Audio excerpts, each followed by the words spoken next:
Here I'll discuss the web module within Lightroom.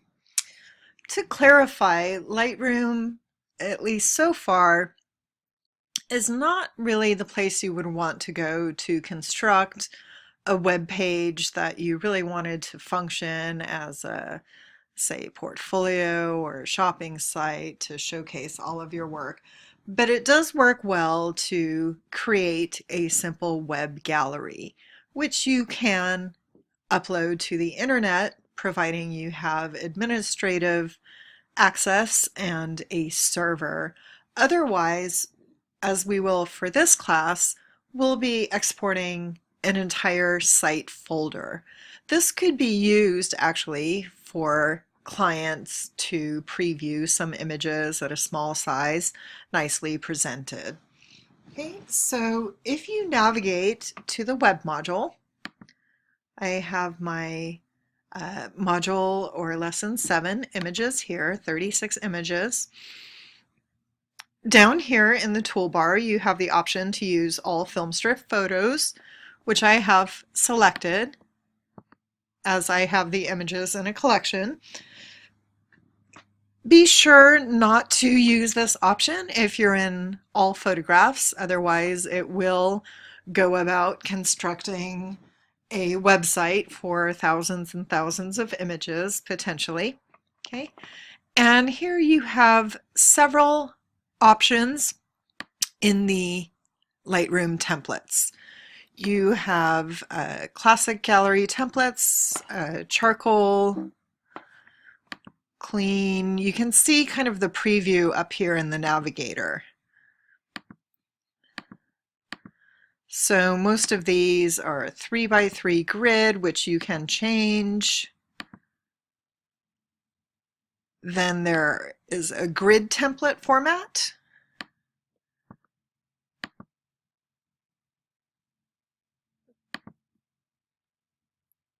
With square images, may or may not work for your images. There's a track gallery template.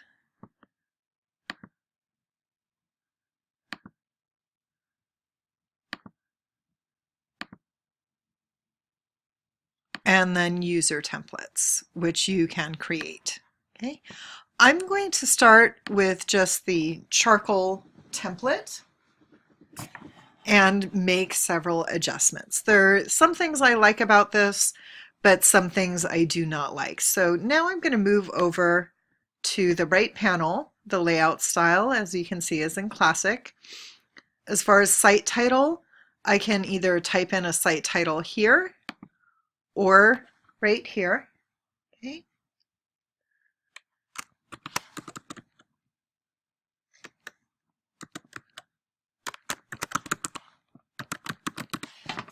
Right. Here, instead of my photographs, I'm just going to simply erase that. I don't necessarily need to know it's a web photo gallery created by Adobe Lightroom, so I'm just going to delete that. Right. Actually, if I want a little more customization, I can add an identity plate. So I might just go ahead and erase the site title altogether. And in that identity plate, I can now customize that in whichever font I like. I'm going to choose a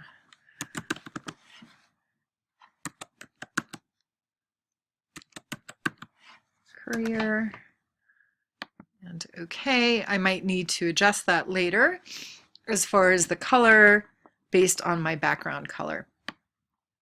So let's see, as far as contact name and info, you can add a website or something like that there, customized. If not, go ahead and just delete it so it doesn't say simply contact name. Okay. As far as the color palette, I am first going to choose the background color. I'm just going to choose white.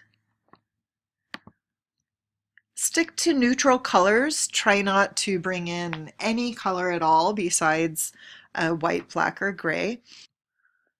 Detail matte has to do with the color that shows behind the photo when you're viewing it larger. Okay, so I'm going to just leave that black. As far as the cells, I'll choose white here. Again, your preference. Rollover shows the color when you roll over a particular cell. It's taking a bit of time. It's not wanting to show that live, but I assure you it works. Grid lines are the lines around the cells. I'm going to leave those black. Oh, now the rollover worked for a moment. The numbers show the numbers. Okay. I don't mind the numbers there, but I don't want them to show necessarily. So I'm just going to put them white, and then they'll only show as they're rolled over, as you just saw there.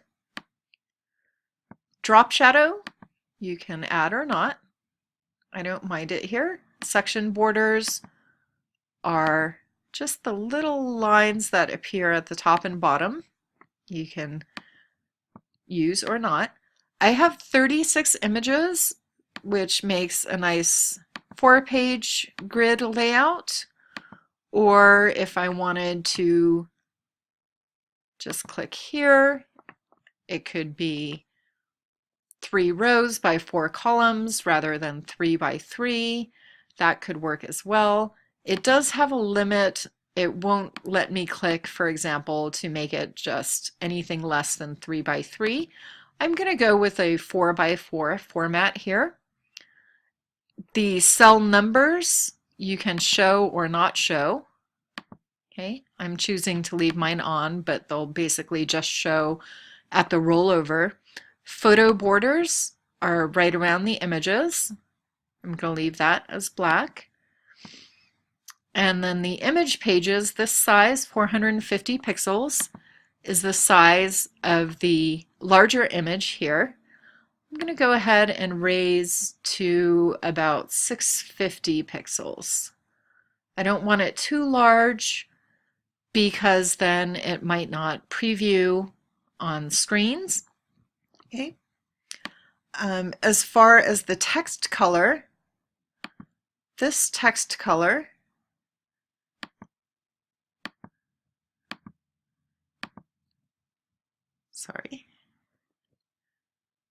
is the text, this 1, 2, 3, and previous and so forth. The detail text is the color on the detail slides. Okay, so I'm just going to make sure and choose something that shows against the background or detail matte. So if you choose a dark detail matte, you want a light detail text color so it shows. This previous, index, next, and so forth. Okay. Notice this doesn't have anything on the bottom. I have not entered a caption there.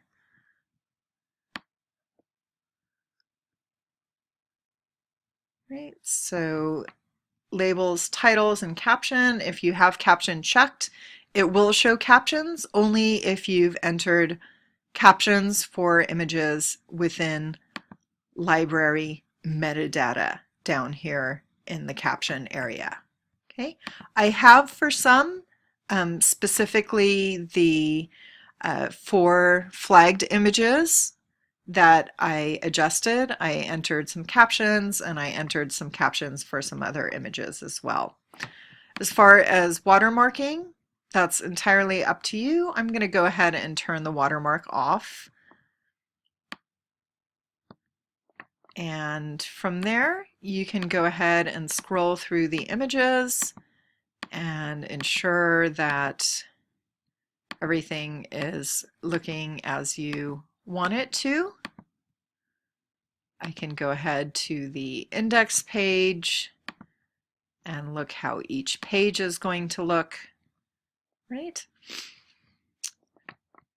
You can sequence your images according to visual concept, etc. in the library area, or if in the web, once you've chosen a certain format, you see that perhaps it could be a little better sequenced. Here, for example, images 8 and 9 are vertical while all the rest are horizontal. So I actually think I'd prefer them to be images 10 and 11. So I can just go ahead and drag some other images ahead of those by dragging in the film strip. I think that's just more balanced that way. I'm going to go to the next page. I'm pretty happy with this.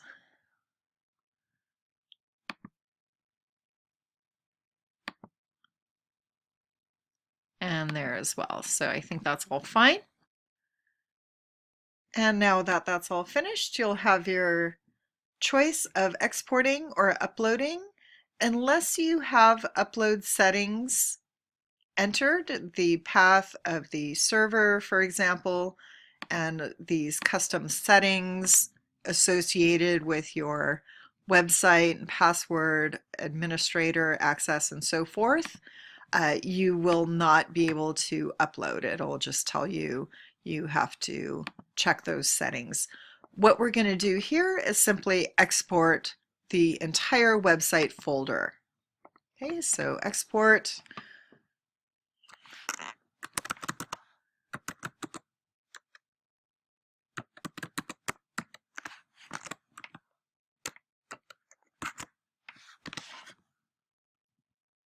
And save. It'll show you in the top left the progress of saving the web gallery.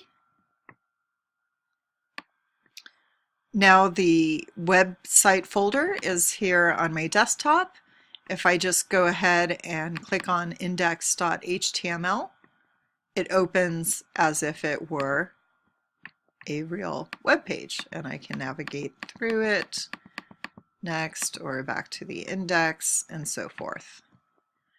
And all you'll need to do to upload that to class is zip the entire website folder, not just a shortcut to it, but the entire folder. As always, if you've created something you think you might use in the future or you like the format of, once you've gone through the motions of the settings and so forth, you can go ahead and create a new preset or template. And I'll call this white web 3x4. So next time with a different set of images, I could simply click on that saved user template and get the exact same format without having to go through all of the options on the right.